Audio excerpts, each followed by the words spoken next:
Bonjour, aujourd'hui je vous fais une vidéo sur la rotation des cultures.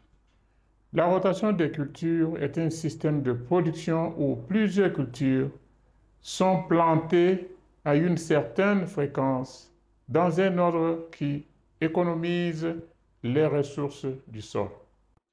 Le sol dans lequel une même culture ou une culture proche est plantée saison après saison sans repos a tendance à se détériorer rapidement à la fois en matière nutritive et en structure. En matière nutritive, nous savons qu'il y a l'azote, le phosphore et le potassium qui sont très importants, plus d'autres oligo-éléments qui doivent être conservés. Et en structure, le sol a trois sédiments, dont le sable qui est plus lourd. Nous avons l'argile qui est léger et le limon qui est entre les deux. Ces substances se déposent généralement selon un ordre logique où le plus léger, donc l'argile, est au-dessus, et le plus lourd, le sable, est au-dessous, et le limon est entre les deux. Si cet ordre est perturbé, il y a aussi une perturbation au niveau de la fertilité du sol, au niveau du management des éléments nutritifs. Dans cette vidéo, vous allez découvrir d'abord les 4 groupes principaux de plantes qu'on utilise dans la rotation des cultures. Et en plus, vous allez apprendre l'ordre de plantation de ces cultures. Pour la rotation des cultures, on utilise 4 groupes. 2 autres groupes sont des groupes flottants qui peuvent être mis ou insérés dans n'importe quel autre groupe parce que ce sont des groupes constitués de plantes qui peuvent s'adapter à plusieurs conditions. Donc, nous retenons ce groupe. Ce groupe 1, ce sont les choux. Groupe 2, les racines. Groupe 3, les fruits. Groupe 4, les légumineuses. On peut les appeler comme ça. Les cucurbitacées, plantes rampantes, sont flexibles à n'importe quel type de sol. Ces plantes peuvent être combinées dans n'importe quel autre groupe parmi les 4. Ce sont des plantes de la saison chaude qui répondent favorablement à une grande poignée de fertilisants, de matières fécales et de compost.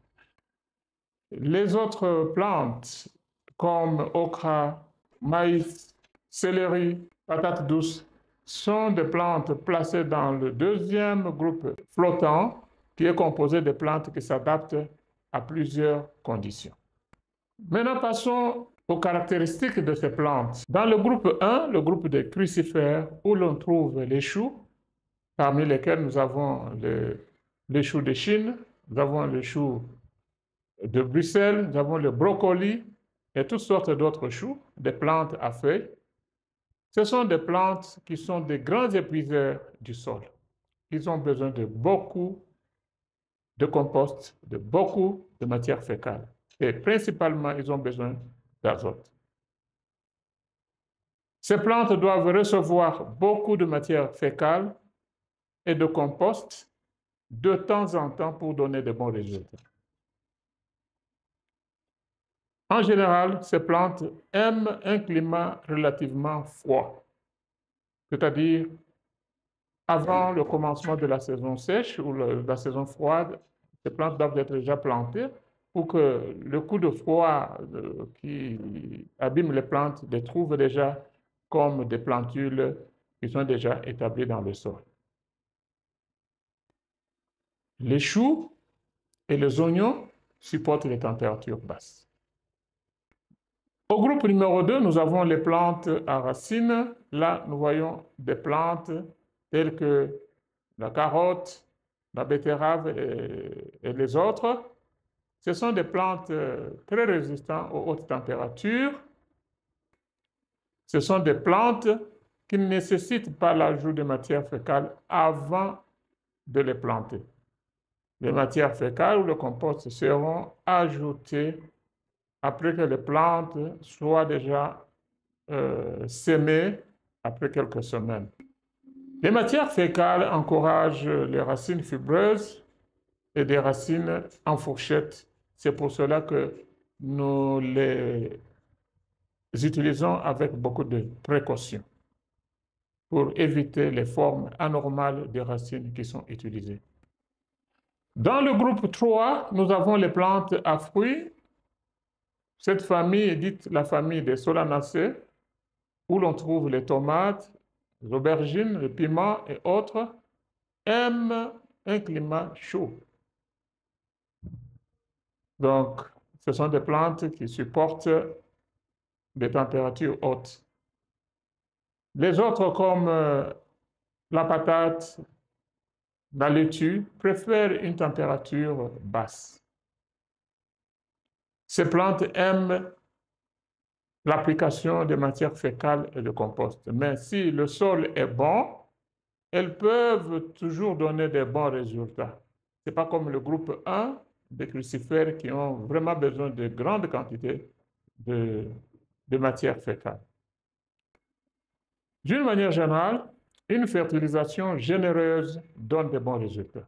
Le groupe numéro 4, groupe des légumes, où l'on trouve le haricot, le petit pois, le soya, c'est un groupe composé de plantes qui ne nécessitent pas beaucoup de fertilisation.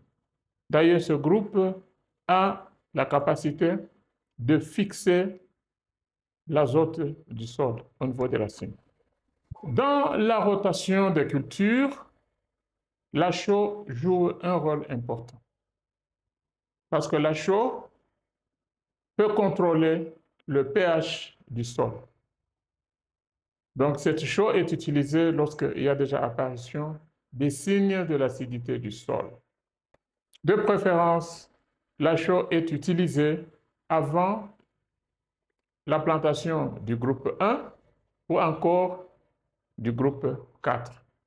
En d'autres mots, on utilise la chaux avant l'utilisation des choux et avant l'utilisation des légumineuses, d'une manière générale. Ces groupes, groupe 1 jusqu'au groupe 4, seront placés dans un ordre tel que nous avons groupe 1 au-devant de vous sur le diagramme, groupe 2, groupe 3, groupe 4 horizontalement. Et verticalement, ces groupes sont placés en 4 rangées, c'est-à-dire 4 années. Donc la rotation des cultures se base sur 4 groupes de ces végétaux. 2 autres groupes peuvent être incorporés à n'importe quel autre groupe sans difficulté parce que ce sont des plantes qui s'adaptent à n'importe quel type de sol. Vous voyez que le tableau est simple. Dans la première rangée horizontale, nous avons groupe 1, 2, 3, 4. La deuxième rangée, on commence par le groupe numéro 1 en position numéro 2, 3, et puis numéro 4 devient premier. Dans la troisième rangée, le groupe 1 devient en troisième position, le groupe 2 en quatrième position, et on reprend groupe 3 et 4 respectivement en première position et deuxième position. La rangée numéro 4 a le groupe 1 à la fin, c'est-à-dire en dernière position. Et on place maintenant le groupe 2, 3 et 4 respectivement en position numéro 1, 2 et 3. Donc, nous constituons maintenant un tableau que vous voyez, un tableau simple à retenir parce que nous avons, lorsque nous mettons en chiffres, nous avons le chiffre numéro 1, 2, 3, 4 horizontalement. Nous avons le chiffre 2 qui est en diagonale à partir de la deuxième position, le chiffre 1 en diagonale à partir de la première position jusqu'à la fin et le chiffre 4 en diagonale à partir de la deuxième année jusqu'au bas. Et cela est facile à retenir. Voici alors l'ordre et la fréquence de l'utilisation des groupes de plantes dans la rotation des cultures.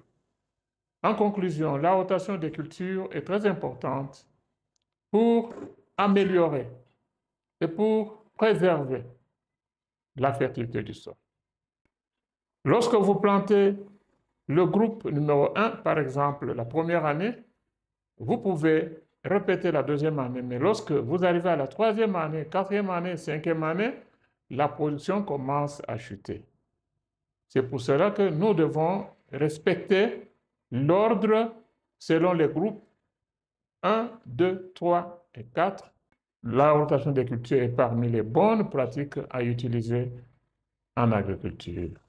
Si le contenu vous a plu, nous vous prions de vous enregistrer à notre chaîne, de partager, d'aimer et de nous laisser des commentaires. Je m'appelle Ngandou Étienne. Au revoir.